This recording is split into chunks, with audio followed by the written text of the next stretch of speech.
La la la la la la, this is my show. Jingle, jingle. Oh no, somebody put it at the horn. Jingle, jingle, jingle. Just keep it in anyway, because I'm not paying for a music producer. Jingle, jingle. Here's another toot. Welcome to my show. Nah, mate, that's far too many pubs for me on a Friday. Oh, mate, we're rolling, mate. Alright, everyone, and welcome to Podcast WC with me, Jerry Taylor, producer Paul, and our guest today is the one and only Mr. Scott Agnew. Hello, how are we? I'm good, man. It's good to see you. It's nice to see you as well. How are Scott, I feel like I actually know you a lot better, and you probably have seen me as a bit of a weirdo in the past, because I'm like messaging and all that, because you're one of these guys you feel like you know. I've only met you a couple of times. Because I think I only met you in the flesh twice. When we did Neil's... When we did Neil's sketch thing, when there was about 50 of us, and so that I think maybe... What was that? Is it just once? I think it might just be the once I've met you. You must think I'm a pure, because I'm a right fanboy of yours. I've never seen you live. I'm coming to see you live on Sunday. Right, cool. But I've seen you like loads online, because so many folk in the industry talk about you. George Cameron as well. Right, mutual friend George. We'll get to him later. The ever irrepressible Mr. George Cameron. Yeah, you know. So he's the one that kind of put me onto your comedy. So if anyone hasn't followed Scott, go on YouTube and watch his stuff. Now the thing that made the toilet cubicle master general, you know. Well, the thing that stood out for me the biggest, mate, was I was in Cameron's bar in here, and you were coming to do a gig, and I looked at this poster and was like, oh, there's Scott there, and it says Spunk on Our Lady's Face was the name of your tour. Yeah, the show was called Spunk on Our Lady's Face, which I had to tell. Well, it wasn't entire lies, right? Because I had, when I was trying to get in the Fringe brochure, I had to sort of go, well, spunk, if you look in the dictionary, means bravery, right? So it's like the bravery on Our Lady's Face. Oh, is that how you get it? That's how I get round it. Right. It's not the case. No. It was, this is a terrible. Are you allowed to say where this story comes from? This is dirt. Oh God, this is not how I was intending to start an interview, right? But normally I would save this for the end of the show. But do you want to talk about it later? We'll go back. We'll ease our way into that. Let's ease our way into it, right, okay. Because it's essentially just a quote or something that somebody said to me. Right, okay, I can't wait to hear this. Right. I can't wait to hear it. I know it's part of your act, so if you don't want to say... No, it's long gone now anyway. I don't really use it anymore. Right, no worries, I won't fall to that one. So let's just start with you. Where were you brought up, Scott? Tell us about your childhood. My childhood. So, mum was from the Gorbals. She grew up in Govan Hill. My dad was from Castlemilk. So we started off at Cross Hill, you know, just where, see the block of flats just above the train station, Cross Hill train station. Right. So that Govan Hill direction, Cross Hill. And then we were Kings Park, which when we were briefly doing all right for ourselves in the sort of late 80s, early 90s. Then my dad ran away with the Undertaker and was in Croftfoot, and it was a female Undertaker. I should point out. So he actually did. Aye, I don't know how you chat up, you know, somebody over your own dad's coffin, but my dad done it, so no I thought he meant ran away with the Undertaker. I thought he meant he was dead. No, he ran away. What a euphemism? No, he pumped the Undertaker. No, the wrestler, no. No. That would have been something. So he's still about. Speak to him. No, I've not seen him in 20. Well, I've seen him twice in 20 years, but that's about it, you know. So he's no mentioned, he's no about. So he was a plumber, my mum was a nursery nurse. So we were always kind of just outside generally, do you know what I mean? And then I've lived all over the place. I did when I was mental. I had like 10, 13 different addresses in 10 years sort of thing, you know. So how's your credit rating, mate? How's your credit rating? I couldn't get a contract in life, man. Do you know what I mean? It's terrible. I wonder how many folk in the industry are the same though, because my credit rating's absolutely shocking. Well, see the thing, right? So when I got my first job, right, I was 17 and I got a job at the Rutherglen Reformer as a junior reporter. So I was a newspaper reporter. But see then, so what was that? That would have been 1998. And I walked into the Bank of Scotland with a fucking Super Saver account, right? One of the wee squirrels, right? I remember the squirrels. I came out the door, right? I had a bank account, a credit card, an ISA, a checkbook, a fucking mortgage, an offer of a loan, right? A savings account. You were just loaded with all these products, right? And I was 17 and the wage would have been about $8,000 a year you got then.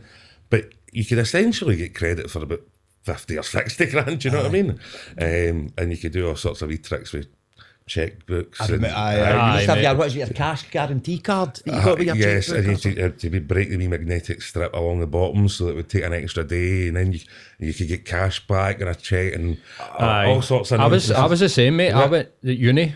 I started uni and I went into RBS to upgrade to a student account, and I left with a credit card, an overdraft. Like you're saying, they're like, you want a loan, right?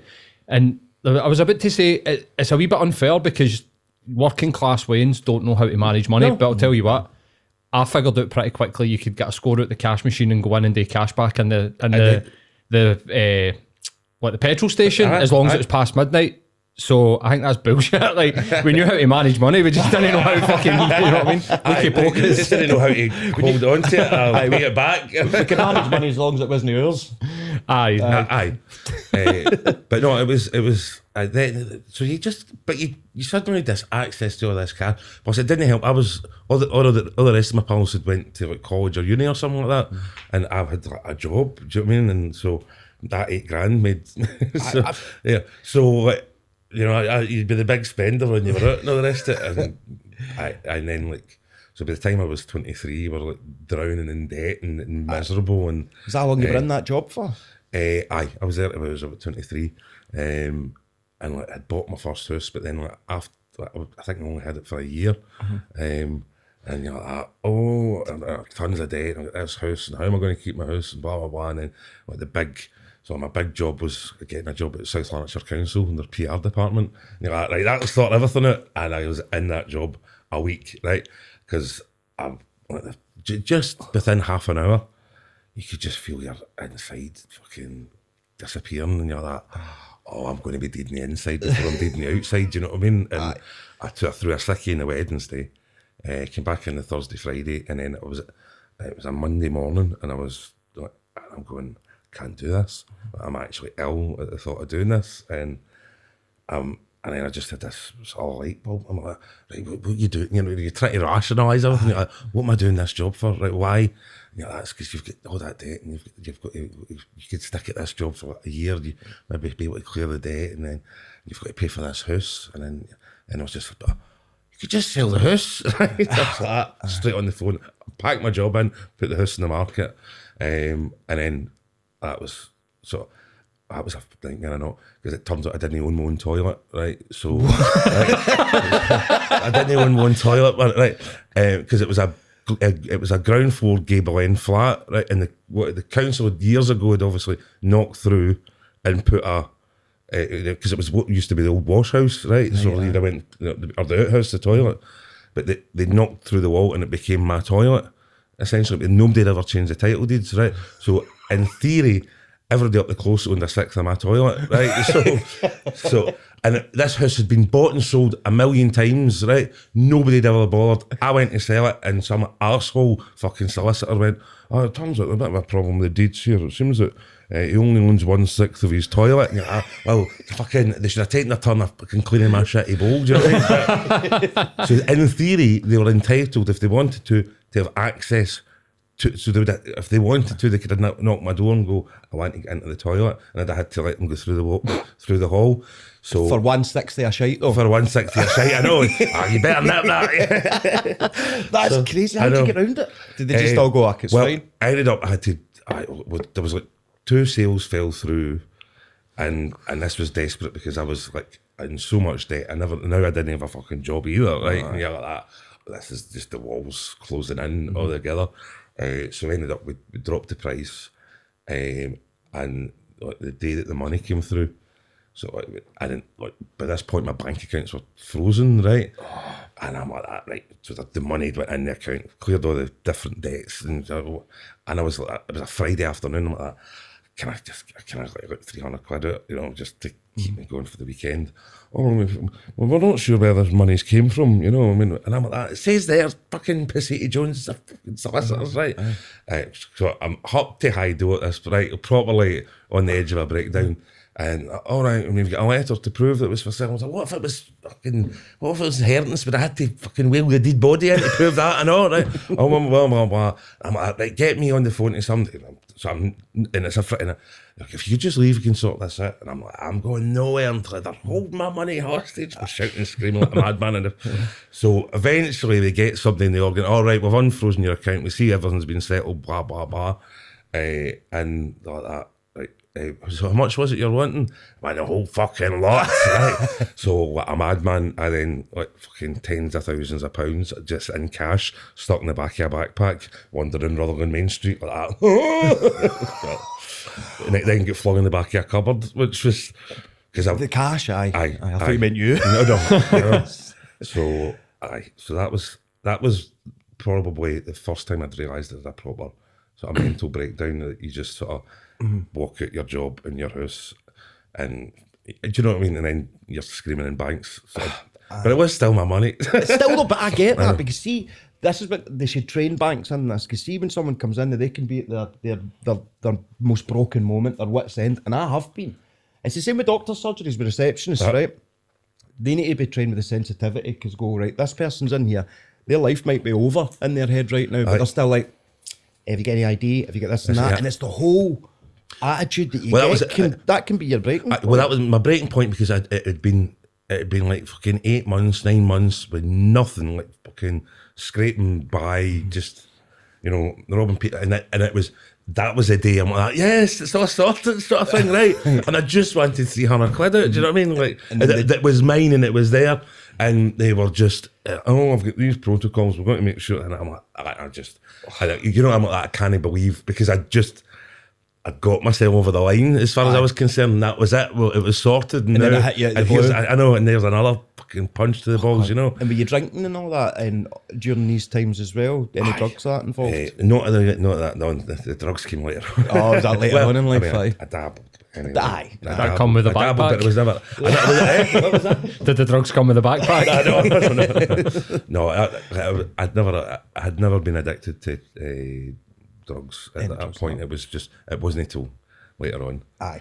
But that's Later on, like- that get a bit more exciting. A bit I think me and Paul, we've spoken a few times about how we've been through kind of similar as well when it comes to the drinking drugs. Me, myself, going through it now. I'm an alky. Right. So I've been trying to... Been doing all right. You've been behaving yourself. Falling Saying off. behaving. I should never say that, because that's a No, but terrible it is way. not, Are you like- behaving yourself? Because that then makes it because It's as if we're saying that we're bad. Characterised as a bad it's thing. It's a do you know what I Scottish mean? thing, isn't it? Behaving yourself, you kind of keeping yourself know. in check. But with me, past couple of weeks, I'll go like a week and a half and not do anything, and then I'll have one bottle of beer, and then I'll feel guilty. But then I'm looking back in the past couple of weeks now. Is this me just telling myself this, Paul? Can tell by your face already. What? So I'm like, I had a drink that last weekend with Megan. I says, see if it's an occasion. For me, it's not what I'm like when I drink. See, when I drink, I'm fun as fuck. I have a great night. What? It's the 2-3 days after I've got this spiky feeling where I'm Oh, quite right. short with Okay, people. So right. anyone that's worked with me in the past, if I've ever been a dick in rehearsals and that'll be why. I wouldn't say I'm a dick. I'm never abusive to someone. I'll just be like, But you can feel yourself a bit autistically, short. I'll always say what I think, and Right. I can't. That filter goes. I can filter that, right? So see, sometimes I'll say something to people, and that's why people think I'm autistic, and it's just the truth. And folk go, they're the things that you don't need to say. And I go, right. But when I'm not drinking, that filter's there. But when I start drinking, that filter kind of disappears. So I become more. Anyway, so I'm thinking, I'm all right when I have a drink if it's an occasion. But I'm scared that that's me just telling myself that, and then it goes, oh, Monday's an occasion. I know, well, you can. Tuesday's an occasion. So I'm fighting the battle now anyway. Definitely fighting it. But anyway, Well, that was, talk I mean, to the kind of. So, I know everybody goes, oh, you're always in denial, right? And I've always said I'm not addicted to alcohol, right? And through the lockdown, like, so, but I'm addicted to being social and being out. So like the lockdown, because I don't keep drinking my house, right? I'd never drink my house. I haven't kept drinking my house since 2005, right? Just because at that point, that was after I left it. I was living in the city centre. You'd have this twist stock with booze. Because you were in the town, have a fucking party at mine, you know. And then you had a house full of folk, and there was, you were sweeping somebody out your bath in a fucking Wednesday, you know what I mean? And like people just taking the piss, folk drinking your aftershave right now. So there's somebody that's an alcoholic, they're drinking your aftershave. But I know, I could, 35 years of age and I've never been a cow. Right? Mancing about the house, and every time he came back for the bath, you're like that. Why is he stinking that fucking? What's he putting that aftershave on? And I went away in, and you're like that. He's been drinking the aftershave because it was that deep. Remember, you used to get diesel green. Aye. And it used to be really bright, vibrant green, and I'm like that. That's not for fucking weak looking. Do you know what I mean? Like, he's fucking been watering it down and. Anyway, so that's madness. I know. Fuck. So that's a proper Nice breath, but I love it, you know. Lovely. But that was so things like that. You go, oh, that's an alky, right? In your head. So you think what you do isn't, you know, alcoholism. But I mean, I've always you know, I've never ever been addicted to it. And it was kind of nice through the lockdown. So that was like, because we couldn't get anywhere. Did you not even drink I in your house I during never the drank in my lockdown? house during the lockdown. Did you not? Because it doesn't interest me. Do you know what I mean? Because It's the social aspect. It's the social aspect. So Right. it's not about the booze, you know. So I would have drank too much and too often, but I was never a person that had to get up in the morning and fucking grab a can or anything like that. It's the last thing in my mind, you know. But, I'm the exact same during lockdown. Probably drank once. I think For like a mate's birthday on Zoom or something, and had a exact bottle of same. Mad Dog. One of these Zoom quizzes. Aye, but mate, see the day that the lockdown got announced, I was straight on to my Romanian drug dealer like, how many ounces of weed can I buy? Because I don't know when. I literally, like, that was my panic mode. Right, I was okay. like, kids are like, got to Lido to get food, and like, oh, we got to get food. I was like, I need to buy 6 ounces of weed, man. I knew it was bad during lockdown. I was staying with an ex, and I went to put a bottle of, I think it was Buds, whatever it was. I've not got a drink. I'll just, if I'm in the mood for something, I'll drink it. So I went to, opened up the wheelie bin, I couldn't get the last bottle of Bud in, and I turned to my ex and I was like, fucking hell, we fair filled that up already, and she went, I've not drank at all this month. But we're only in the second week of the month. I'd filled the full bin. Man. That's how much I was drinking over Wow. lockdown. Well, That's you not know, why I kept texting. Everyone texts you. I'll get you some sliced I'll sausage. get- I go back alright. through my lockdown messages and go, Delete that talking shit, to mate. people you would never have spoken to before. It's like so lonely. I know. I love myself, you know. I hadn't seen MD. It was great. Did you enjoy it at I times? thought it was wonderful. I'm sure I saw you taking your wee joints round about town as well. I mean, at that point, I wasn't really able to walk too far because, unbeknownst to me, I knew there was something no right with me because I was getting fatter and fatter and fatter, and I didn't know why I was getting this fat, and I was just knackered all the time. But it turns out I had a fucking 90% blocked right main artery, you know. So let's talk about this then. So Oh, this aye, was- sorry, aye. No. Aye. So anyone that doesn't know, during the second lockdown. Well, no, it would have been. It was last September. So Was that? That was September. I had a heart attack. I caught COVID, right? Right. So now, right, and this is going to make me sound of very sort of. Now, everybody goes like, shouting and screaming, Nicola Sturgeon just makes things up. She doesn't know this, doesn't know the next thing, right? Aye. Oh, so they're shutting the pods at 10 o'clock. Oh, does the virus know when the last orders is? Right. Here, I'll tell you, right, here's the fucking truth of this, right? The day I caught COVID, so it was a beautiful Sunday, gorgeous weather, right? And you know, it was that kind of, it was like the end of August, and it was, you know, that kind of feel like, oh, this will be the last we get a fucking day like this, let's make the most of it, sort of thing, right? So, There's your occasion. yeah, exactly, well, that's it, you know, yeah. Well, we'll not get all day like this for a while, you know, so out all day, and it was probably the first weekend my local boozer that I drink in was open to 3 a.m, right? It was, but every day was out, and we were in my local gay bar, Speakeasy, right? So, came 10 o'clock, another pub boozer shut, or 11 o'clock. Around the corner into Speakeasy, and of course it was the first any of all the gays had seen one another for like 2 years, right? Oh, what an occasion. I know, and we're like, hiya, hen! And it was all kisses and hugs and all the rest of it, right? So 8 of us out of that night in that bar, and we all got COVID. So we did, right? I had a heart attack. Another guy ended up in a coma, having to get a tracheotomy. Another guy ended up intubated for 3 days, right? So see when wee Nicola was going up the road at 10 o'clock, she knew what she was talking about because we're arseholes and can't be... And I was very careful about it all, right? But for other... So does it know this? Does it know that? No, of course it doesn't know that. But it was just it's use limitation, isn't it? It was limitation, trying to stop that. So the first occasion I was able to do it, Fucked it. and it fucked it, you know. So 10 days later, Aye, that was. Was it the 10 days after? So did you know you had COVID like the very next day, or was it a couple of days? No, it was a couple of days. You just linked it back to that day? I was able to link, just because I could see on my Facebook, oh, that Ian's no well, and that Ian's no well. And I'm like, oh, I mind seeing him, and I seen that, I seen that one. Like, all right. But I felt, it wasn't to the Saturday and the Sunday, I didn't feel the effects of it till like the Thursday. But it just felt like kind of a bit of a fucking crappy hangover, and it wasn't great, but you just, it didn't feel dreadful or awful. It felt it was get through it. One of those. I thought it was the strangest thing. It felt like every illness you've ever had in your life, right? But on some kind of sort of mega mix, right? Like you get, do you know what I mean? You get 2 days of a flu and 2 days of a cold and 2 days of a virus. And 2 days of something you've never fucking felt. I know, and I was like, I don't know what this is, right? I mean, it was the strangest thing, but I generally didn't think it was particularly bad. So. The day I was out of self-isolation, I tested, negative and all the rest of it. I'm like, right, well, get yourself out, fucking go for a bit of a walk. And I walked. This is your first day out of isolation? This is my first day of isolation. And I live at the Salt Market, and I get as far as Glasgow Cross, and you're like, what the fuck's happening to me? I'm fucking just not feeling right. And sat in my hole and I'm looking at the tower at Glasgow Cross. What's going on? I'm fucking smoking a what's going on? I don't know what's happening here at all. Like that.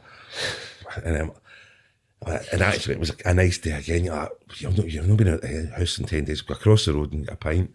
So I was able to sit out in the beer garden at Crystal Bell, and I had 2 pints, and you're like, still don't feel right. You're like, do you know what? Just fucking power through it. Right, have another pint. You'll be all right. You'll be all right. And I got to the bar and I'm going, no, just this day. So walk back down the road, and I'm only up one flight, up the stairs, and the sweat is pissing off me, and I'm lying in the bed, and I missed call from my mum and my best pal Tom and all the rest of it, and I'm like, I'm not feeling, I'll message you later, I'm going to go for a snooze. Thank fuck I couldn't get to sleep, do you know what I mean? But so, and then what could only be, so I'll not do this because this is a bit of a routine, but okay. So I didn't, I've always got a sore arm anyway, right, from a previous thing, so right. Right. I guess it's too dirty for the YouTube, right? Nothing's too dirty for this, mate. Right. What, we've been talking about all sorts. but my mom can see this. Oh, fair enough. So, right, okay. Right. Fair enough. Right. Better not tell that story you were telling outside, mate, about Megan. Oh, we'll talk about that later. Oh. Pagan. All right. Pagan Megan. No way. Oh. Anyway, we'll get back to that. This is about Scott today. So I'll get a beamer. Look. If you're beaming, you'll have a beamer if you're little bit. You went there. I get the worst beamer. My capillaries are too close to my skin. All right. We'll get to that. Remind me. How did that? No, she's trying to. My missus. All right. She's trying to talk me into it. So, I'm kind of. He wants some professional advice. Right, well, we could get to that. We'll talk to that side. Anyway, you were saying, right, your arm, heart attack. So I never recognised the sore arm thing, and here's it, right, because this is what. So what did sort of make me think, because what I can only describe as the ecky jaw started, right? That kind of really painful, and I'm like, what? The only time I've ever had that is when I've taken something, do you know what I mean? And you're like, what is this? Oh, no. So I googled it, but no, it says that it's more common. That's more common in a woman to have the sore jaw. To have the sore jaw. But obviously it can happen to guys as well. But I never ever knew that was a. Well, my brother-in-law had a heart attack. He talked about the jaw as well. The jaw as well. Mm-hmm. That's it. But there you go. So, but of course, I just messaged her, Ethel, my mum. I don't want to be over dramatic, but I think I might be having a heart attack. I said, but it's probably just. I'm laughing at how you said that. Right. Not the fact you had a heart attack. I went, it's probably just like it's probably like a lungs thing, do you know? I went, but kind of just no feeling right at all. And I down in a fast car, takes us up to the Royal. And but I kind of walked in, fucking having a wee joke with the receptionist and all the rest of it were all right, do you know what I mean? Like I'm walking, I'm like, it's probably nothing, do you know what I mean? And then took us straight, again walked in, stickers on things, and could you follow us, Mr. Agnew? I didn't bother. And they walked me into, I walked into a research unit, right? And I'm like, I'm the Queen, am I getting a tour? You just opened this session. You know what I mean? Want me to open it for you? I know. There you go.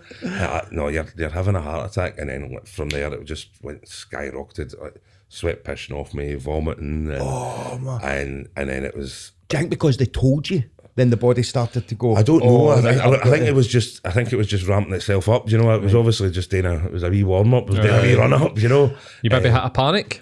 No. I think it was basically the artery was just sort of collapsing and closing. Right. Aye.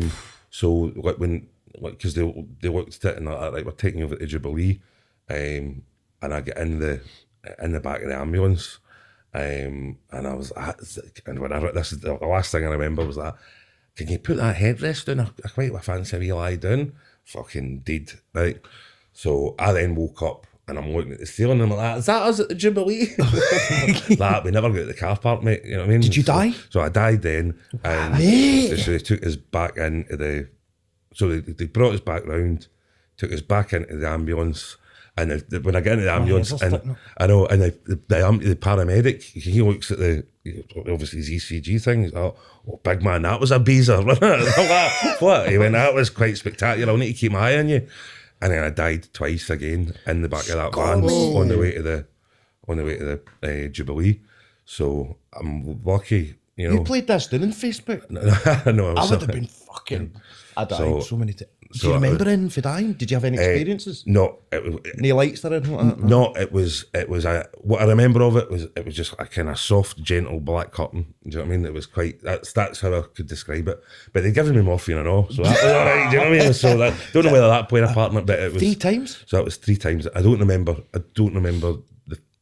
I remember being in the van the second time, but I think I don't know whether I went to sleep. But I don't remember that twice. Like they fucking stop the van and fucking. I'm well enough. So I'm really lucky because it was the Glasgow East ambulance station, and the strange thing, it was a man and wife. It was the wife was a paramedic. I was a driver, and he was a paramedic. I think they're both paramedics, but it was she odd, was just tagging along. But it was really odd. I know. I'm just Bring your life to work, I know. So you know, it was unusual that they were on together. Do you know what I mean? So I don't even know their names to thank them or whatever. Well, the Glasgow East ambulance station. Glasgow East ambulance station. If anyone's listening, and you know the people that were involved in Scott's resuscitation 3 times. 3 times. I know. I'm so glad you're still. It was lovely, man. Honestly, bud, that's... And then it was like a proper old fucking. I didn't think this happened in real life, you know. Out the back of the ambulance, straight into the operating theatre. So there's a tiny wee dot there. So that's where they put that's where they do the angioplasty. Right. So they go in there. In through your arm? They go in through your arm. Through your vein, don't they? Through your vein, right the way up, across there. And they fitted a stent, so it was a 5 centimetre stent.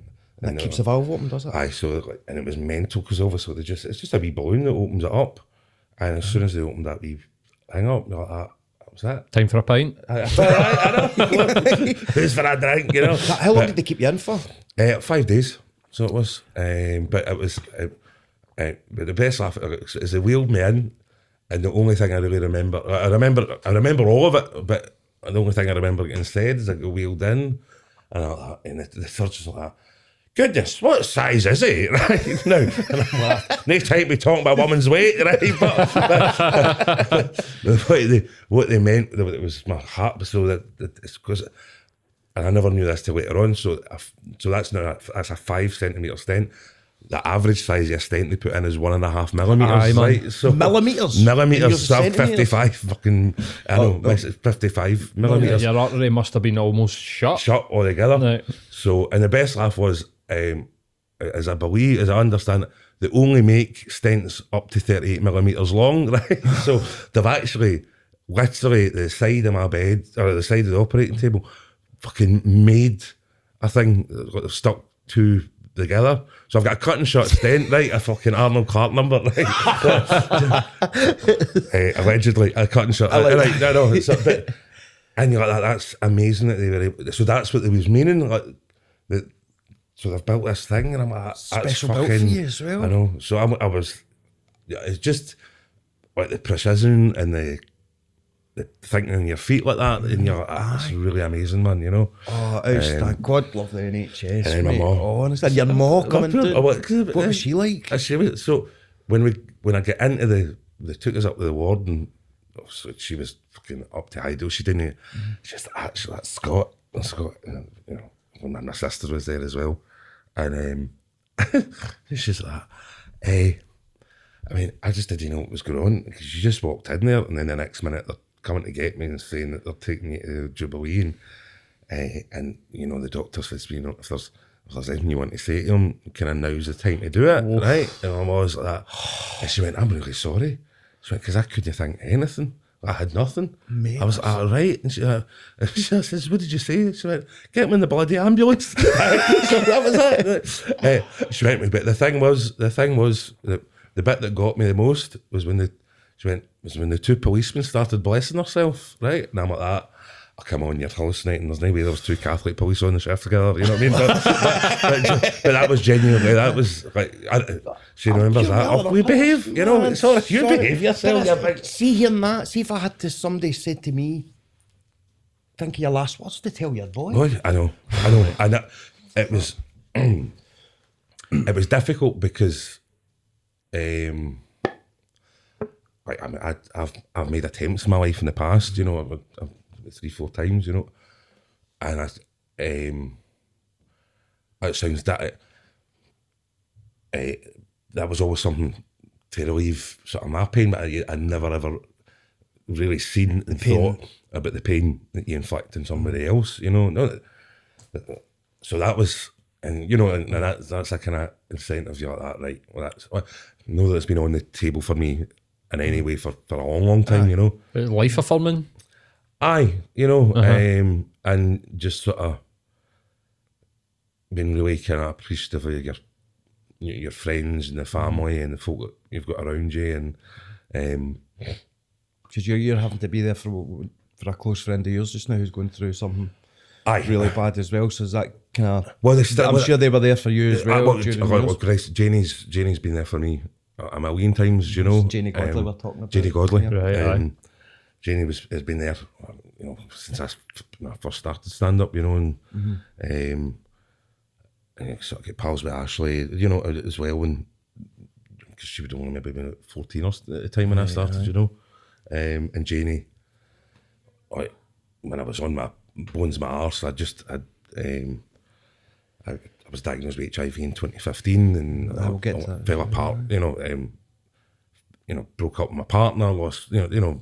Didn't know where to live, and I got that wee flat in the Salt Market, and Janie's just rallied the troops, unbeknownst to me. Like, she's away, and she gets, you know, gets a whip round in the Scottish comedy circuit, and then she's like organised, because the house that I got, you want to see it was a great flat, great place, but whoever had been in it before, it was Corpy Bus Orange, right? It was fucking, it was old school. It was like really proper Corpy Bus Orange at the top, a dado rail on the side, and then like, and fucking Lawrence Leon Bones got a lot of answer for, like that kind of African sort of sunset, but glazed ragging. Oh my God, ragging, that was a big remember thing. The ragging? I know.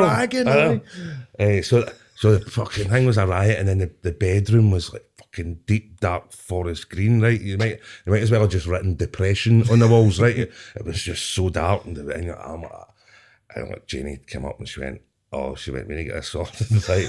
So she kind of rallied the troops, and it was a couple of days after Christmas, New Year, and she was like, right, he's already in fuck all anyway, you know. So there was a squad of comedians that then came up in various states of fucking drunk, hungover, high, and just helped sort of clean the place. So, and Janie, you know, had organised all that, and there was, you know, Gary Meikle was up, and Julia Sutherland and another person and all.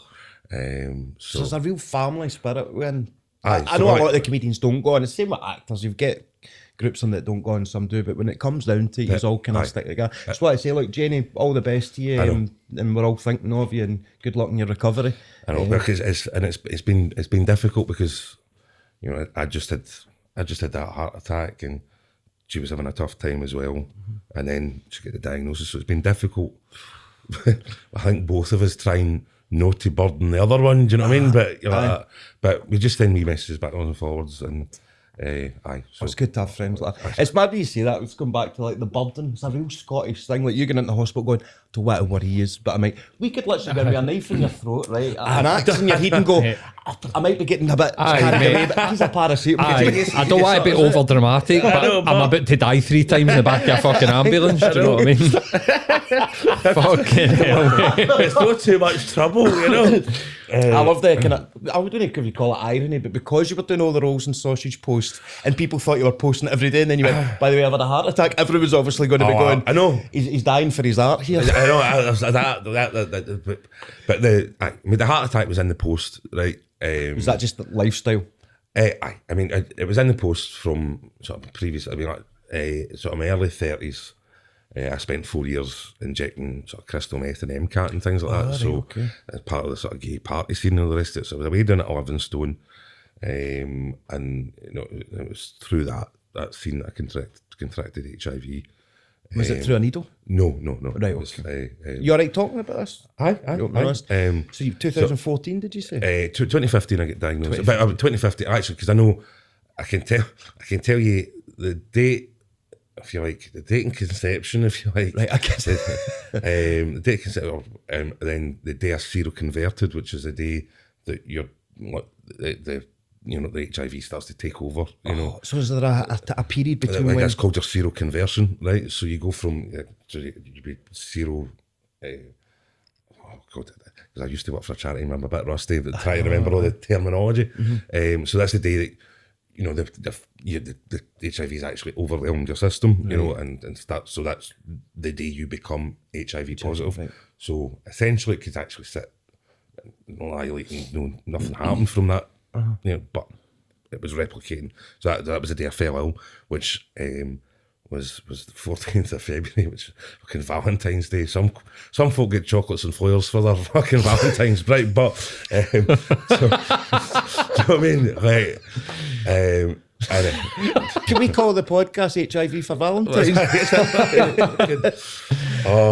Mate. So that was Did you get chocolates as well? no, No, I didn't fuck's get- no, sake, 'cause I man. was fucking so unwell. I was just lying in my bed. So see the person you is it contracted it Yeah, from? you- Is you- that- aye, but excuse that- my naivety. No, my it's all naivety. right. See if I ever saying it sounds offensive. That's No, not. that's It's just all right. because I'm. But I'm generally, naive. right, that's all right. No, ask away. Do you know what I mean? So you'd slept with a guy, obviously, and did he know he was? HIV? Now, what? Like, how best to put this? The best thing that you can ever do, right, as far as your own sexual, the best thing you can ever do with your own sexual health is be open and talk, right? Because that situation arose because there was a whole lot of assumptions made between, because it was a threesome, right, between the three of us, right? Right. Okay. So so just don't be afraid to talk about, you know, what's going on with you, what's happening, because that see a conversation that morning in January would have saved a whole lot of different things happening, you know. I get that. So there was assumptions because so there was an assumption made about me because of the person that I was with. So the person I was with was HIV positive, but they were on their medication, right? They were on the medication, so they can't pass it on, right? I was HIV negative, you know. I didn't have anything at that point, and the other person was HIV positive, but wasn't on their medication, and either hadn't known or weren't dealing with their diagnosis well, and assumed that I was, and so therefore they were technically safe from spreading it. Wow. Because they were with. Oh, So a conversation that morning would have totally. That's craziness, Because man. that conversation wasn't hard. It didn't totally, have. Well, it changed wasn't your because it life. wasn't hard. It was just a whole lot of assumptions, and you know we were also full of drugs. Do you know what I mean? So, so that was you'd make really bad choices at that point. Do you know what I mean? And it was the thing was, it was one of these fucking mental things. We had been on it all weekend, and this was somebody that messaged that kind of about an hour before, you're like, right, we're fucking knackered, let's just fucking call it a weekend, you know, end it. And then it was, oh, but I've got some stuff. And you're like, oh, you're a greedy bastard. Is there going to be some more? Do you know, so you're, oh, let's get a wee taxi over there, you know, and it was a bit of a kind of crap, messy morning anyway, you know, so, and that's, again, that's just, there was tiredness. You know, I would have been, you know, you would have been fucking run down because you were on it all weekend, you know. So just a whole fucking perfect shitstorm happened to come together that particular morning, you know. And then so the 27th of March 2015, 3:43, I get the phone call. And the thing is, if you go and get tested regularly, you can, which I had been doing at that point. You know what the routine is normally, and the woman was like, could you just come in on Monday, you know? And I'm like, all right. I mean, could you just say it? Because I know what you're about to tell me, but I need you to say it. Oh, you're going to be all right, you know? And you're like, aye, but I just want you to say it. You know, have you got somebody there? So that, and I was like, all right, you're HIV positive, you need to come in on Monday and talk to us, you know. And the strange thing was, I mean, as much as you kind of, you were aware of it and you knew people with it, and you know in the back of your mind it's going to be fine, but there's still that, it's still changes. Shocking. It's still a shock, you know, and did you feel your whole world had just kind of turned upside down? Or were you more were you strong? No, I mean, it was the person I was with at that point. They were in their bed because they were supposed to be working sort of later on, and I climbed into bed beside them, and well, it was like, I'm positive, and they were positive as well. You know, they had their diagnosis when I initially met them, and I could literally feel them tensing up and changing. And there was nothing said for like an hour. But he was HIV. And there was nothing said. And I kind of got up after about an hour lying there, made myself a cup of tea, and I'm like, I'm going to be doing this on my own, sort of thing, you know. And it was about that's about the roles you play in your relationship as well, right? So he got up and he's like, you going to your work? Do you want me to drop you off? So I ended up going and doing a gig that night, man. Fucking hell, man. I know, which was mental, and it wasn't good. And so when you talk about like the roles that you play, like, is it because he knew that you were cheating on him, or like, no. It was an open scenario anyway. But no, it's the kind of roles that anybody plays. You know, somebody's sort of seen as the sort of protector, or somebody's, you know, the one that, you know, does certain tasks. Do you know what I mean? And so did he saw you as tarnished almost? So I don't know. I mean, I think it wasn't a healthy relationship, right? Anyway, you know, and I don't know. I seen a psychotherapist, right? So, and so she, and I'm inclined to agree with her, right? I kind of had seen myself as a bit of the sort of knight in shining armour that I know you're positive. I've taken you, you know, I've taken you on. That's all very well and good. And I kind of seen his HIV as an engagement ring, right? And then I seen my HIV as the fucking wedding dress. And he then has seen that potentially as me kind of, that's the deal. Us tied in. That's us sealed the deal sort of thing. Right. Now, I can see what the psychotherapist meant by that. It's a thesis to work on. Do you know what I mean, man? You know, 2015. That's not that long ago. Well, the mad thing was it was a year before PrEP became available. So the PrEP is pre-exposure prophylaxis. So if you're a sexually active gay man, and in Scotland you can get this tablet for free. So which prevents HIV transmission. So you can, you know. So you don't need to rubber up all the time.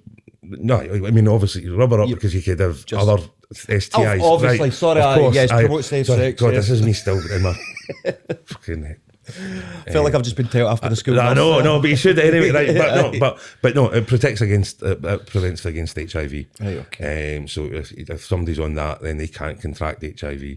If they sleep with somebody who's, you know, potentially positive, who's not on their treatment, you know. So, so the galling thing about that was a year later that would have been available. You know, it was like, I mean, what I should have been, because you were able to buy it online, but we were spending too much money in drugs. Do you know what I mean? So different drugs. different drugs. You know what I mean? It's changed days with HIV now, isn't it? It's like, I mean, obviously, in the not so distant past, there was like a fucking death sentence, wasn't it? You'd have been.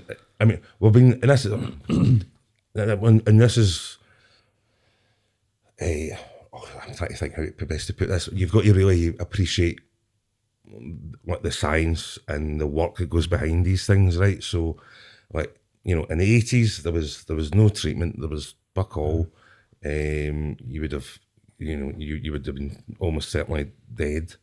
By the 90s, there was you would be taking maybe 50, 80, 100 tablets a day, and the medication would have been rough as fuck, right? I mean, it would have caused you other harm, but it would essentially, you know, kept you alive. By the sort of late 90s, you know, you were down to sort of medication that, you know, a handful of tablets, and then sort of being mid, you know, and what we didn't know was that medication actually stopped transmission as well, which is why. So the medication that they will use to treat it is also the medication you can use to prevent it. You know, so now I'm down to 1 tablet a day, and by next, I think it's actually available in the next 6 months. I'll be able to go in and I'll get an injection once every 6 months, and I don't even need to worry about medication. So in the space of 35, 40 years, the science has come on fucking leaps and bounds, provided you don't have sausage-related heart attacks. You know what I mean? What type of sausage are we talking about here? Square sausage, brown, right. you know, Okay, I had every type of sausage, don't you worry about it. So, right, like, yeah, I should essentially and live as long as anybody else, you know what I mean? So it's getting like this drug's getting stronger and stronger quite rapidly. Like, it's like, do you think in about 10 years' time you take the drug and you'll end up like, is there an anti-HIV? Do you know what I mean? Like Wolverine? Well, I don't know. Do you know where I first learned about HIV? Right. EastEnders. Aye. Mark Fowler. Mark Fowler, aye. Then I remember my mum and dad talking about it. I remember sitting in front of the coal fire, right? Mark Fowler with his leather jacket, and I was like, what's HIV? And my mum tried to explain it as best by using Freddie Mercury and about the immune system and all that. Aye. And that's when I first learned about it, aye. And even at that point, it was like Mark was going to die, wasn't he? Or did they kill him off? I don't think. No, from HIV. They kept him. He fucked off, didn't he? He just eventually left. fucked off. Then did he come back with HIV or something? No, Probably. I don't know. Or as a different actor? Did they not come back as a different actor? Aye. I think he did it. Aye. But that's when I learned about it. And It's mental that, isn't it? That when we were young, you had to learn about shit like that. Through Soaps. But that's sometimes that's the only way. I mean, and don't think things have changed too dramatically. So I was working at a charity just after I got diagnosed, Terence Higgins Trust, and we were doing these things called Positive Voices. It's a course that's still, you know, it's a basically a lived experience talk, right? You go into a school and give your talk, just to explain what it was all about, and you know how to prevent it, how to live with it if you do get it, you know, because at the end, it's a terrible shock and it's no ideal, right? But it's completely, you know, you've got better odds, you know, diabetes is more chronic. Do you know what I mean? Anyway, so we would get into schools now. In the 3 years I was there, we couldn't set foot in a single Catholic school. You know, couldn't even get a response back. You would write to them. You Fenians, by the way. I know. I'm a Catholic. I'm a Catholic myself. Do you know what I mean? I'm a prod Catholic. I was a prod Celtic supporter at school, and I hate it for it. Really? Aye, I'm a big Celtic fan, mate, but I'm proddy. There you go. That's Soup taker, I keep getting called. Really? For fuck's sake. But so it's important soaps and things like that do these things because there is people, you know, and I can't talk for all faith schools, but as I say, my experience of trying to get into Catholic schools in Glasgow horrendous. was atrocious. You know, you couldn't.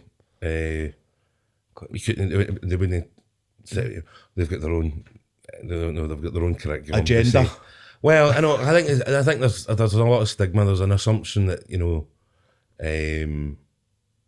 it's just. What about like with adults? Like, if you ever done a gig, have you ever had any kind of? I remember seeing an interview. I can't remember who it was, and it was someone with HIV, and they said that some guy wouldn't even shake their hand.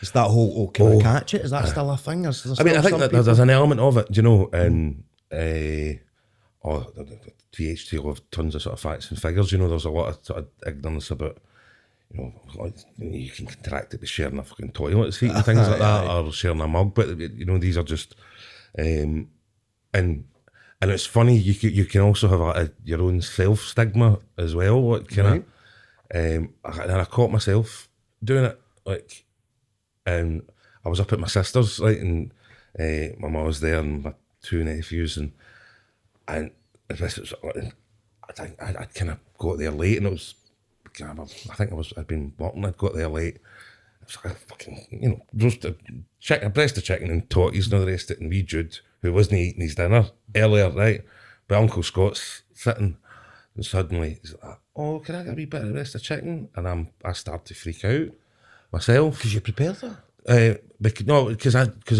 he was wanting it off my fork, right? Oh, right. But I'm thinking, oh, what if I do this? Jacqueline will crack up, my sister, you know, my mom will crack up, right? Which has not been the case at all, right? They weren't.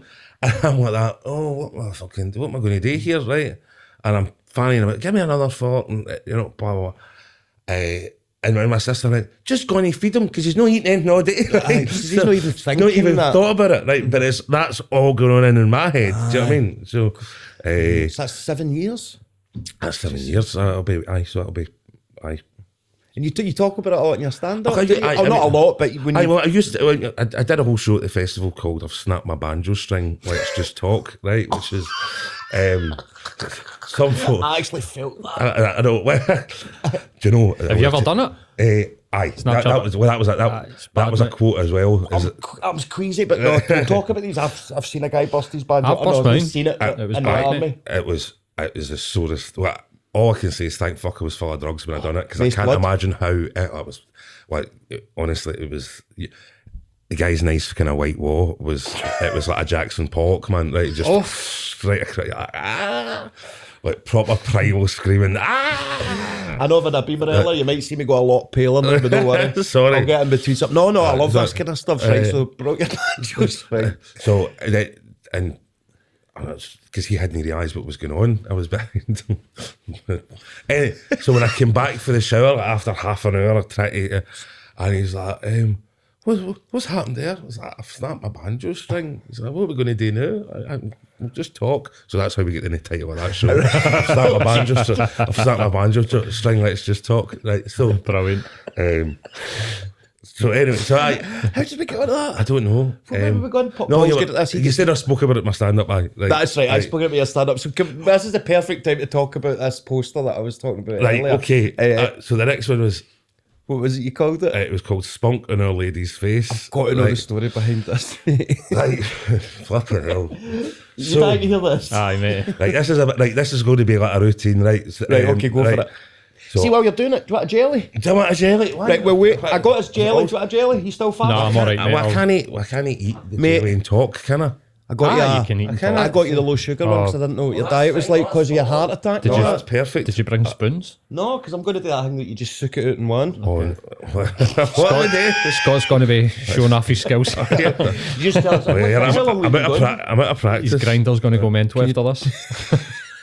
Well, I'm off a grinder these days. Like, hold on a minute.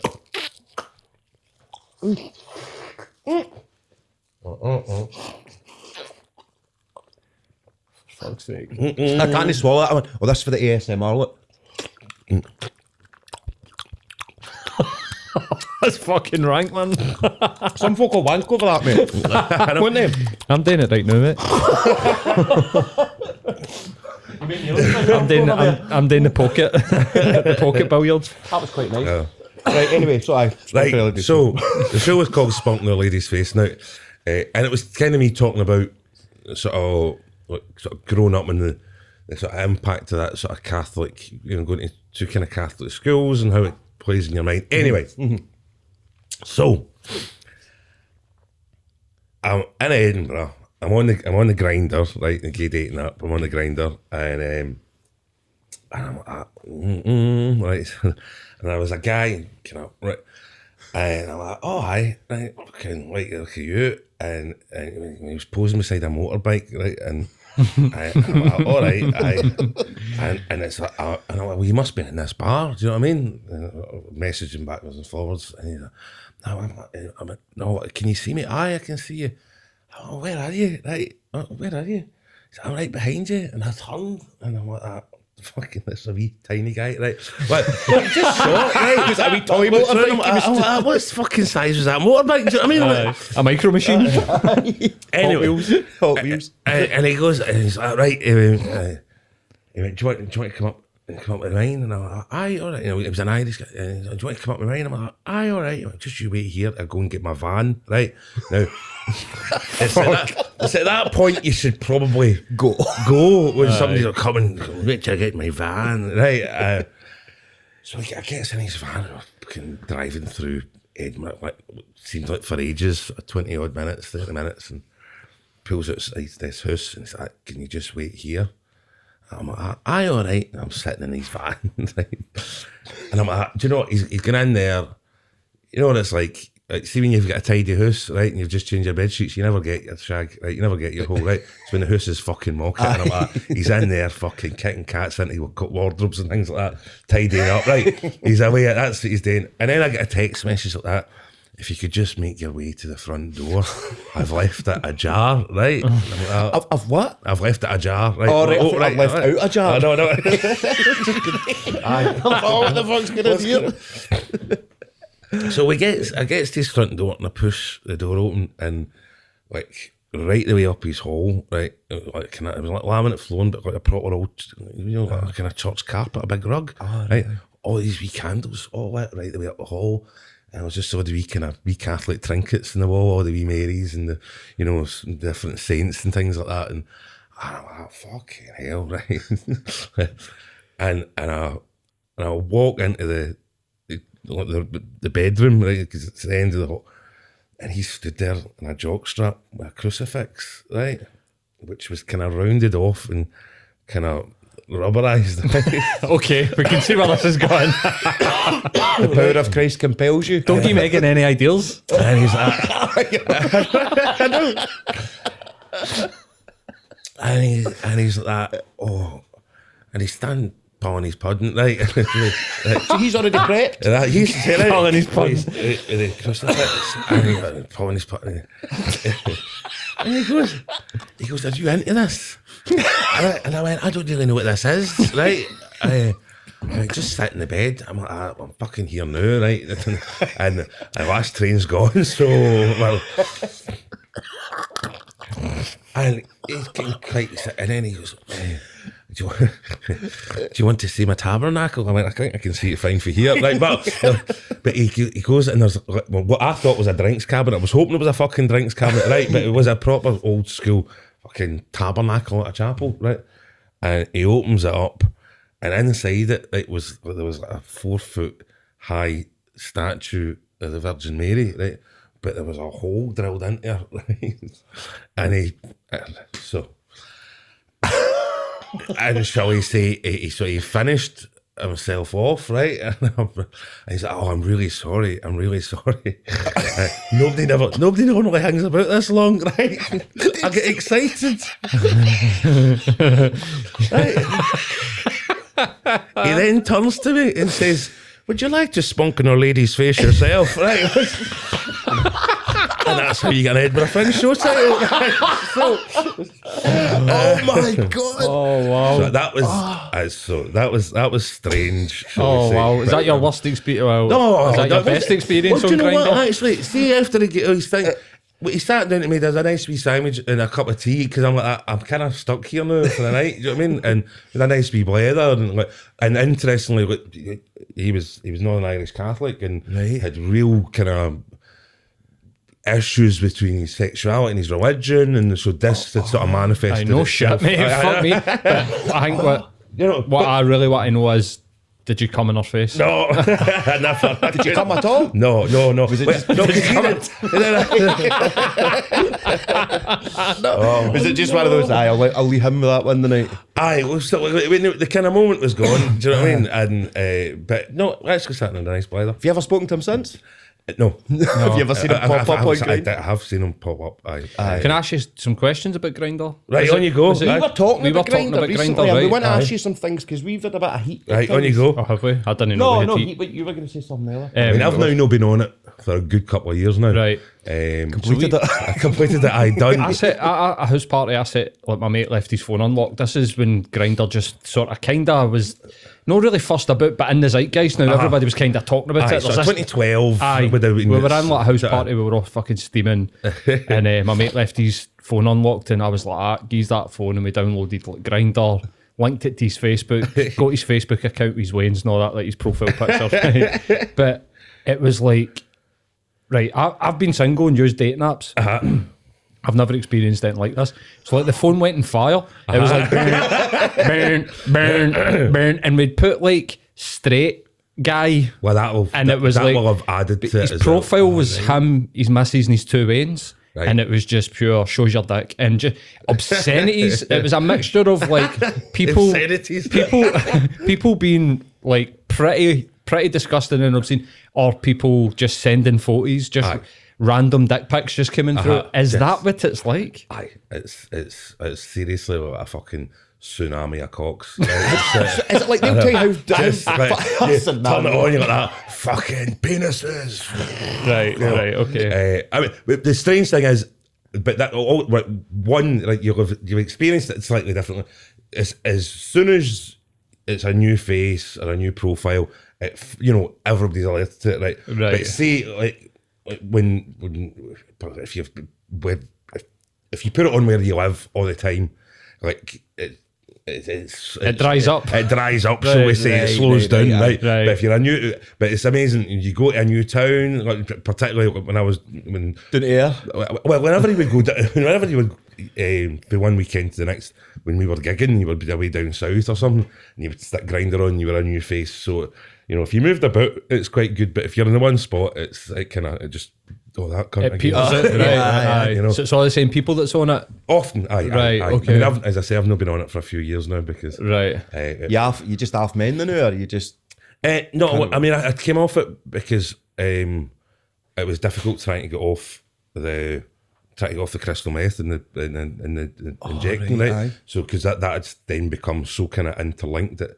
So I was associating my drugs and my sex had become The same thing. The same thing. okay. So the best way to sort of remove that temptation is just not have, because that opportunity was always there. And there would Aye. be people on there that were participating in that sort of thing. And And is that stuff quite common in the scene? now, when I first get sort of drawn into it, maybe about 2012, 2013, I could have told you, I could have given you the names of everybody that was doing it. There was maybe about a certainly active group of people. There was maybe about 15 of us within a year. Like there's a particular website that was known for that kind of thing. And I'll not give it the publicity. I'll not give it any publicity. But and it used to be, as I say, you used to be with two pages, and you knew everybody that was on it. By the time I was coming out, there was like 6 or 7, 8 pages, and there was regularly 50, 60 people, and it was A growing thing. it was certainly growing. Right. I don't know now. I don't know now because I've kind of been sort of clean of it properly since the end of 2016. So what is it? Do you mind me asking? Is it like a pleasure thing, or is it to keep the erection, or a bit of both? No. I mean, the Viagra for the erection sort of thing. You make sure you take that before you take your drugs. But I shouldn't be giving you that advice. Right? But Sit in your lap, take notes. I know. What do you do now? But I know it's just it's the disinhibition. You know, it's a strange thing. It's a kind of mixture of an ecce and speed and cocaine. You know, you get this euphoria, you get tons of energy. You feel really attractive. Everything else looks attractive. You know. Can you get it online? But the danger with it and the reason why it's so addictive that and the crash is fucking horrendous. You know, I mean, it's like Heavy come down. Really heavy come down. You can, if you're on it for anything, you know, your paranoia is through the roof. You think everybody's talking about you. You think you can hear fucking folk next door talking about you. You think there's folk fucking watching you. You think every device and whatever you've got in the house is fucking pointed at you and filming you. Or, like, so there's a real heavy, horrible part, and you can feel like a fucking ghost for days. Like, you probably feel hovelled out and not part of the world around you. You know what I mean? You're like fucking. Fuck, I'm bad enough in the drink. So it was a nasty drug to come down off of. Good on it for she cutting kept it, on. mate, because it couldn't have been hard if you. It couldn't have been easy if you were No, I getting mean, into the habit of it. it took a good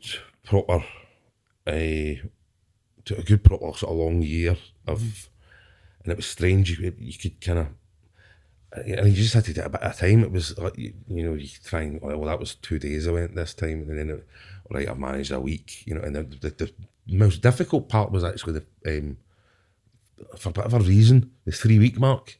Once you get by the 3-week mark, well, it was very difficult to get by the 3-week mark. You need sort of relapse and the rest of it. And the only reason I really properly got off it is because when I was doing that show, I snapped my banjo string. The Gilded Balloon, Karen Corn at the Gilded Balloon, had kind of basically went, I'll bankroll the show for you. Do you know what I mean? If you'll do, because you know we want the show.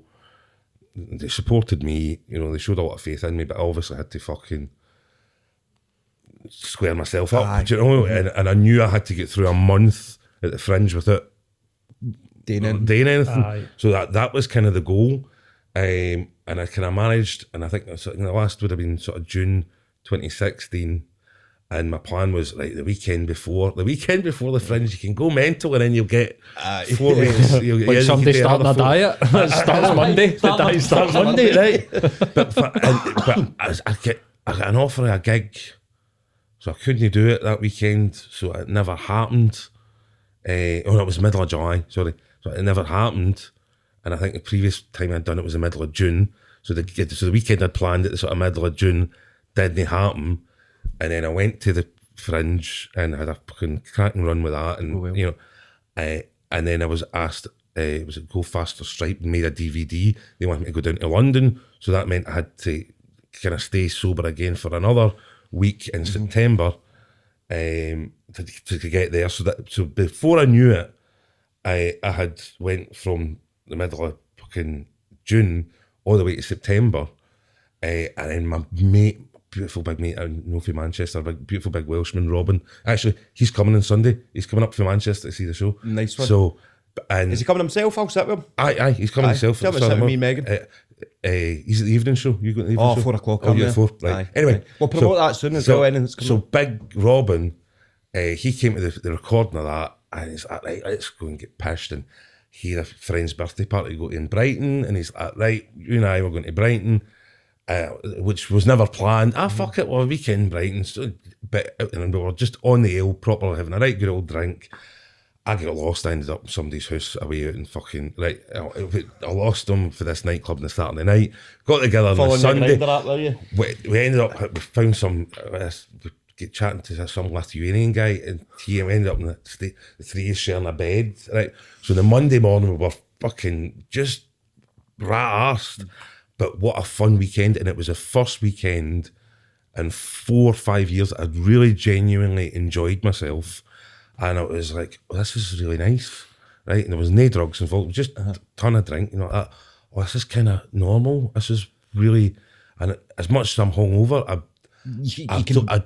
I can function, and it was just, right, I think you fucking kicked this. Do you know what I mean? There was something just really nice and reaffirming about that weekend.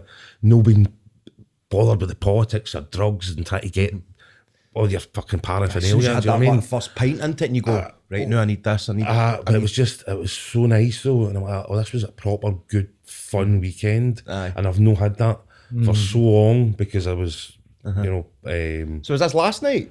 No. Because you were out last night. Oh no, that was Just a few bevies beneath. Aye, that was when you aye. got that piece. He's coming on this. Is he coming on this? Aye, well, Aye, won't get one. No, I just bumped Neil in the street. You know what I mean? Do you just walk about looking for somebody to drink with? I know, but I just bumped into him in the street, and me and him always have a good blather. He's a good guy. I've been fucking known Neil since what was he, 15 or something, man? Well, he must still have looks 15, man. I know. He's so young, look. Well, if you're hungover, I want you to Right, tell now us. you're You're going to tell us all about what you've got coming up. But as you're Right. doing that, everyone knows on this podcast, if you've been watching it, we're making fizzy milk, carbonated milk. Yep. We've got a soda stream. Megan told Jerry, are you going with Jerry in this podcast? Like, I don't know. Right, my real name's Chris Taylor, right? I had to change to Jerry. Aye, right, because he didn't know who I was talking about. I'm like, I'm doing Jerry's podcast. And he's like, who the fuck's Jerry? I'm fucking melting through you.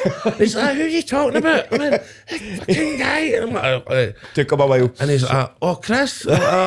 But because I'd really only met you It's once, Jerry, aye, and then aye. you were, it wasn't long after that you actually changed it. Aye, it was straight after it because we filmed that just before lockdown. Did we know? Aye, that was I've kind just of one seen of the the last rough things.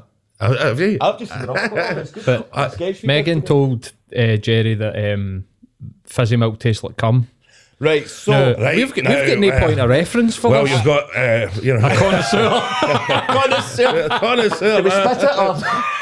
Oh, it definitely seems like kind of 1988 so vintage, that one, you know what I mean? Right, that's just thanks to my pal Leona, we've got this. Do you know how much a soda stream is now? No. £100. No.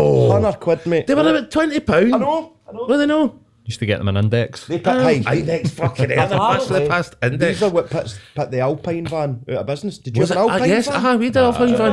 Guys that just cut about in a pickup selling you juices. and that. Orangeade. And they sold garlic crisps. Do you remember these? Yes. The purple packet. Aye, I remember them. What were they Brilliant, called? They were man. amazing, mate. They were good. Aye. So apparently. Oh, look at that. Oh, Jesus. Right. So the other day, mate, I've just spilt milk in your chair. For fuck's sake. It's alright. You It's know, all that wee over bit- my jeans. You know that wee bit of blue roll or Oh, I'm going to something? start cuddling on this trade. Right, so the other day I says to Megan, right, I'm going to do it on the podcast, so I want you to do it, make sure it works first. Oh, man. And she's like, right, no bother. And then she tasted it, I didn't watch, and I says to her, what did it taste like? And she went, I'm not going to lie, that's no far off cum.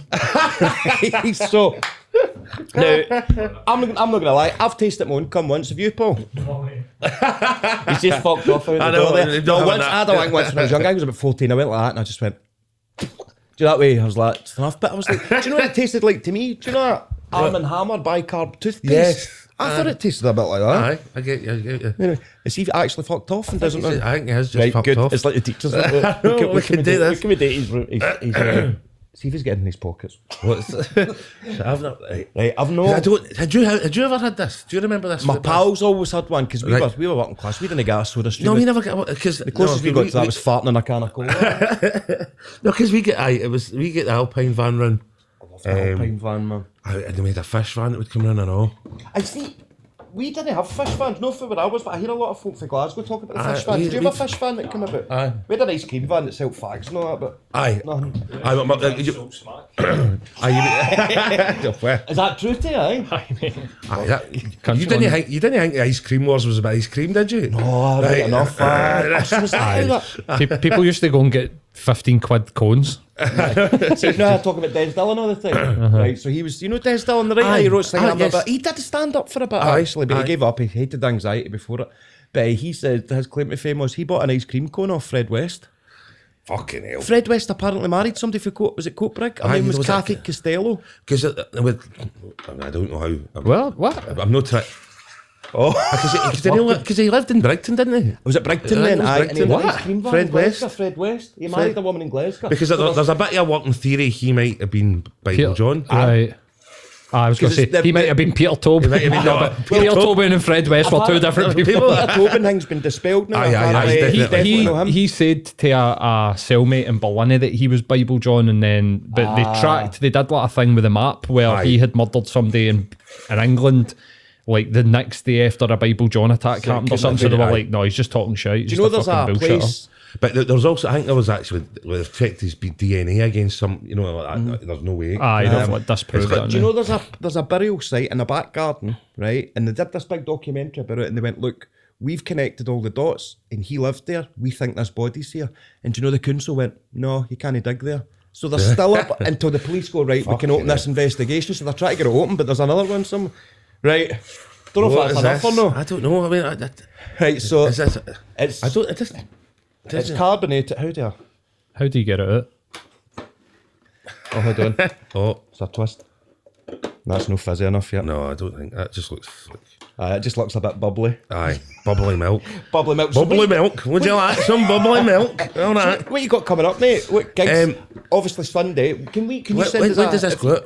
Can we get this out tomorrow, and then we can? No. I'll try. Right, and if No, you can send us the link, the poster, Aye. we'll put that up as well. Well, I'm This dating. is a Friday we're filming. It's the Friday. This is the 18th of March. So, this week, what am I doing? Oh, It's going to explode, man. That shouldn't be making that noise, should it? don't think so. Oh, mate. Oh, it's all over my balls. Get it on the no. floor. Get it on the floor. Put it on the floor. Fizzy milk all over my balls. Mate, it's exploded. Oh, it's running down the crack of my Right, I'm gonna have to proper clean this couch, mate, because this is milk.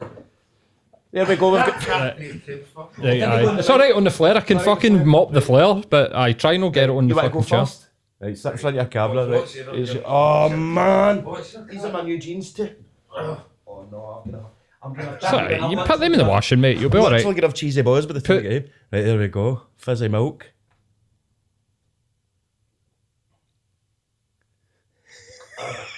Is it bad?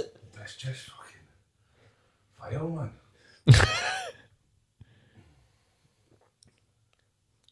That's weird as fuck, innit? He's a taste, Got it. man.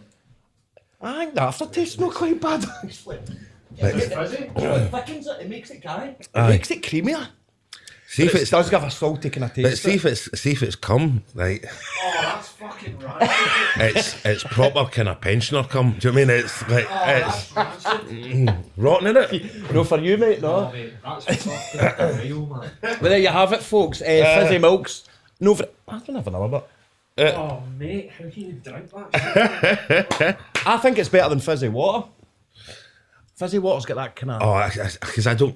Was it you that was talking about the sparkling water last week? on the this? podcast, aye. I don't get get sparkling water. I don't know. Why would you want something? Because I find it dries your mouth. Exactly, 'cause It's you- like sandpaper. Oh, do you know what I like? I'd like my water to taste like as if it's got sand in it. Aye. Oh, that's going to be dead refreshing. Right, mate, I'll Um, clean all this up. Right, we've done Right. that. All that for that. So next week we're going to carbonate a latte. Oh, I, Do you know what we Hot should coffee. carbonate Bovril? oh, Oh, we'll do that then. Fizzy Bovril. You've got a kettle in here, don't you? Aye, mate. oh, Right, this next is week, madness. Fizzy Bovril. See if we can take over the fitness stadiums with that. Oh man. Okay, Scott, what else we're going to talk about? The hat. I wanted to ask you, right? Just Right, before so- sorry, tell us about your gigs first. Next week, I'm doing Bona Fide at the Stand. It's me, Des Clark, and Jay Lafferty, and Viv G. You know Viv, don't you? I know. Have I met Viv? Because I've heard loads about her. Like she's loads of folk talking about great shit. She's spot on. Do you know what I mean? So she's just lovely. I think she was working. Did she do the McCarthy Centre a couple of months ago? Oh, she might have been. With my mate Ross. I think that might be. She might have been. Is she doing the online stuff with people? She's training them how to. Well, she's always run a stand-up comedy course. She's run that for 20 years. that's how you I've know. heard that, yeah. So there's been a million folk through her doors. Like we know Des Clark went through her. Des Clark, McLean, I think. The Reverend Obadiah. There's been just a ton of people. You know. And Susie McCabe's went through there. Do you know what I You're mean? good friends with Susie? Oh, me and Aye. Susie are good buddies, you know. So She's so funny. oh, she's just great. She's just so funny, man. So I'm looking forward to that. So I'm going to that, and I'm going to that on the Saturday night. I'm going to see her at the King's. So Is this her King's thing? Finally, Brilliant. I know it's been put off and put off. I know. So poor Robin's been heartbroken every time. Oh, Did she just get engaged? Did she know? She got engaged last week. Congratulations if you're listening. So that was and I'm doing that gig at the Stand on Thursday night. I can't remember the rest of my diary. McCooley's? Is it McCooley's on Sunday? McCool's. Is that how you say it? Oh, sorry. I always call it McCooley's. McCool's in High Street. McCool's in High Street was on Sunday, the 19th of March. There's a 4 o'clock. There's a 4 o'clock and an 8 o'clock show because I was dead ambitious, right? And I was like, because my original comeback show that I done in February, because I hadn't done any gigs since the heart attack and the pandemic, and that sold really well. But it was a Friday night, and it was just after all the restrictions came off, so everybody was desperate. And I'm like, do you know what? I think I'm popular enough. I could do fucking 2 shows. It just means I've got 2 shows selling badly. But anyway, right? So we're all right. No, it's all right. It's doing no bad. It's all right. It's doing all right, and it seems it's fine. But there are still tickets available if you happen to be watching this in the morning of Sunday the 18th, the 19th, 20th of March. They do that. We've been getting it, honestly, man. See our Spotify, we hit 250,000 downloads yesterday. Wow, man, on Spotify. That's huge. So I'm looking. I thought I'm telling you that going there, and I went, no, that's fell for that one, didn't I? No, we were actually going to say 1 million today, didn't we? But it has been going well. So where was the listeners we go? Was it in Thailand or something? Oh, fuck knows, listening in Thailand and stuff like that. It's crazy. You always get a wee expat somewhere. Do you know? Just don't care if it's crap. I just want to hear the sound of home. That's it. Oh, they're talking about sliced sausage.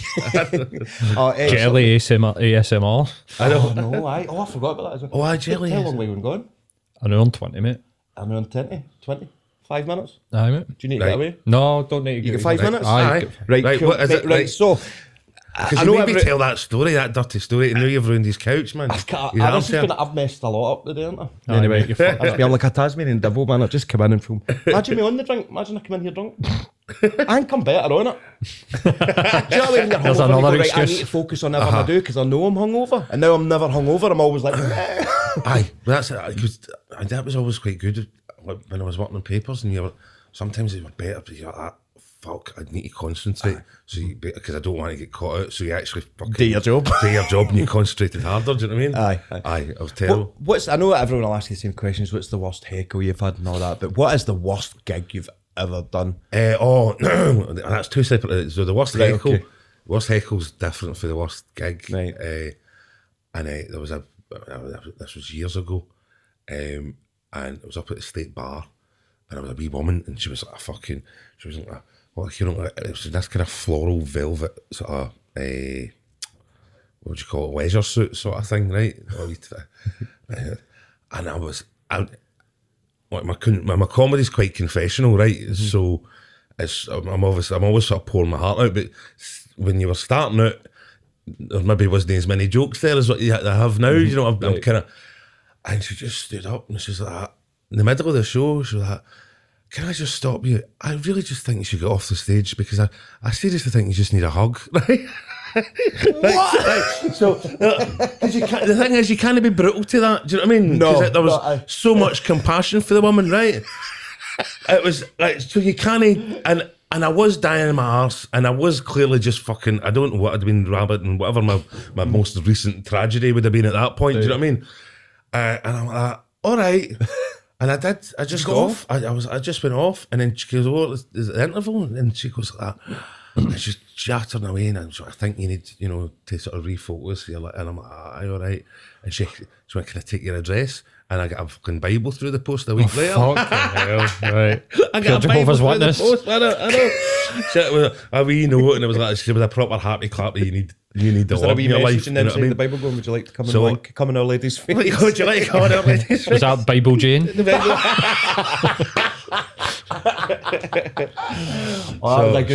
That's going in the trailer. So that was probably the strangest heckle. Such a strange one. I know I remember that one. That was horrendous. Any gigs you've been in, you just go, I can't believe I'm having to still do this gig. The worst gig, it was a Jongleurs gig, a Christmas gig. And if you remember, Jongleurs. I remember Jongleurs, all the mirrored bits at the back. Aye. Is that Glee? Walkabout near It's now the Glee. It's now the Glee Club. Is that Is it near the same Walkabout? place? Aye, Aye. aye. It's in the same. Aye, it's in the same place, and it's like the Glee's brilliant, beautiful club. It's a great club. Is that a comedy club now? I didn't so know. it was shut for about 10 years. Junglers went bust, and then excuse me, it's not like that. That's for your ASMR people. Came for your toes there, mate. I held that. So Junglers, it was a Christmas gig, man, and it was it was a big fucking table for Glasgow, the cleansing department for Glasgow City Council, right? And then a big crowd for William Wilson, the plumbing heating engineers, right? Or the plumbers merchants, right? And they were just like little big fucking worky type boys, you know what I mean? And you know that way, you're on the stage and you can just see it. And I'm going to compare. You can see. You're like, Were you comparing as well? So you had to keep coming back. And you're like, I can just see this going wrong. And it was just two big guys, two big trays of lagers, fucking. And you're like that. Bump into one of the fucking lager all over, just all over the place. And of course, the two of them turn around. Yeah, fucking bastard. So you've now got fucking 110 people, right? Just all boxing and throwing chairs. And the thing was, the doorman up at Jonglers used to be big fucking thick neck fuckers, right? Got proper, and they just walked down and went, just need to let them go, and went and phone the police, right? So you're trying to hold up the show, and that's just proper people beating the shit out of one another. Fuck's sake. And you go like that. And I just get the next act on. It was poor Sandy. It was Sandy Nelson. It's the first time that I ever saw Sandy Nelson was at Jonglers. Jonglers, aye. aye. He's doing the guitar. And I'm like, Sandy, I'm sorry, I need to put you on. At least he had the guitar. He could just fucking play the guitar. The cops are in just jailing people. And he's just gone for it. I just went for it. Because it was just mental when you're like, what is happening? I think I saw you at Jonglers. Oh, you probably would. I was in there quite a bit. That same set, because Sandy, I don't know if he's still there, but he would come on and it was the big and he would come on, and then he'd just go, all right. I was like, let me That was it. I loved Jonglers, thought it was a great club. When it was good, it was good. And then they get fucking conned, man, with one of these voucher fucking groups, you know, like Is that what put them on? Voucher or group on, and because they were just essentially, allegedly, right, in my opinion, they were just fucking bullies, right. and they were threatening people with like, oh, if you don't take your voucher, nobody will come into your club. So they were selling tickets at a fucking penny a go, man. So and then. Which included meals, so they were never making any money, and just made an absolute fucking arse of it, man. And then, of course, you were getting the wrong, crowd. When people didn't think they've paid for something, they think they can just disrespect it. Do you know what I mean? Aye. And it didn't matter, and they just slowly get worse and worse and worse, man. So it's And called then Glee now? So the Glee was always another club anyway. It was a separate. They were originally from. I think their original club was Birmingham, right. And the thing was, I remember because the guy Alistair, who's with the management there, I remember him coming up to look at the Glasgow Jonglers, maybe about 15 years ago, and then he never done anything with it, and they only bought it 2 years ago. It took the time in making their mind up, but so that was that. Scott, I've loved speaking to you. I Cheers, can't man. keep going and This going. has been great fun. Me It's too. been really Enjoyed it, good. mate. It has been good, And man. What are you doing? What's your next? So I've got my book out, Me, Myself and Weed. Yes. I've got this podcast. I've got I'm writing a pantomime for a big theatre now, but I'm not allowed to say Okay. until I've signed it off. Good. So I've written it, Beauty and the Beast. And what else am I doing, Paul? We're going to make some sketches. You're busy as fuck. Still skint, but mate, just I know. fake it till you No, make but it. money's Me and you just- need to work together. That was just man. That's He's leaving here and he's opening his Grindr account. Is it? Okay, learn a couple Yeah, of learn. things. You'll be all right. What's before I go, I want to ask you this. What's one of your, if you could pick one of your jokes as the closest to getting you cancelled, what would it be? Probably. I mean, I suppose the spunk in a lady's face is pretty close. The do you know what religion I mean, and it's a sort of religious thing. But you get away with that because it's a true story. Because it's a true story, but I mean, it's difficult. Put you on the spot, Because I don't think there's actually such a thing as cancelled, right? And also, I've not had any fame for it to be cancelled. Do you know what I mean? I know what you mean now. I've always been pretty under the radar to an extent. I've never, I can do a decent Edinburgh Fringe. So what is cancelled? Do you know what I mean? Right, what is cancelled? Yeah, that's what I want. Because there's yet to be a person cancelled, who's literally sitting in the fucking bones of their arse doing nothing. They've made more money after they've been cancelled probably than they did before. That's a good point. So I don't believe there is such a thing. You know, so what you going to, like, if am I cancelled, have I been cancelled for who I am because I've never been in Channel 4 with my own series? Was it, do you know what I mean? No, I haven't. Yeah. The whole cancel kit. Do you find it hard? Do you just so still somebody would refer to right? it's mental. So you can't just split things up. Folk can't just split things up. So folk like that, it'll be all that woke comedy. I would essentially align myself with all those principles of what they would call woke, but there would be no way you could ever call me a woke comedian. No. Do you know what I mean? In that sense, because it's dirty, it's personal, it's offensive, it's filthy, but it's quite, you know, it can be quite shocking, it can be quite extreme. Yeah. But that doesn't mean that doesn't mean I'm not woke. You know? So I would make all your right wingers and your free speech advocates very, very uncomfortable. So are they cancelling me because they don't want to hear what my world is? You know. So this fucking idea of cancel culture and woke is a fucking construct so that a certain group of people can sort of lay down the rules of what they think is acceptable. So it is, you know. And also want to be able to talk without consequence and without being challenged. So why is your free speech more important than my free speech when I want to challenge what you've said? Do you know what I mean? It drives me wild. That's brilliant, and I think that's the perfect thing to finish on there, Sorry. mate. Honestly, I was a rant, man. Yeah, a rant to finish it off Scott, with. honestly, good luck with everything you're doing. I hope we can be good pals moving on. I know. I'll come and Now see that I you know more. you. Exactly, to be proper know each other. Looking forward to seeing the gig on Thank you, man. Sunday. We need to get you back on again because I've literally not asked you any of these questions Right, I yes. wrote down. That's brilliant. So get you back on in a couple of months. Paul, thanks again for looking sexy and being here. I know. And, Thank you, Paul. helping us all out with this. And sorry- drinking my fizzy milk. Sorry, your spunk-stained couch. Spunk on my producer's Jerry, chair. well, Scott said if that was cum, it's like geriatric cum, so you've got geriatric cum, mate, because it was your bird that drank it and was like, that tastes like cum. So I'm into pensioner cum then. I enjoyed it. In fact, on that note, I'm going to have a wee drink. We'll see you all next week. I don't know if we'll have a guest next week. Oh, mate, just that's ruined my day, that shit, man. Like, What, the milk? aye, mate. Well, to sign off, I always do shit sign-offs. Right. Really bad sign-offs. Right, okay. Like, not on purpose, they're just shit. shite, right. So, Scott, you sign us off this week, will you? Well, thank you very much, Jerry. And this is about as much fun I've had with my clothes on this week. Cheers, Jerry. Cheers, Paul. Have you, Scott Agnew? All the best. See you later.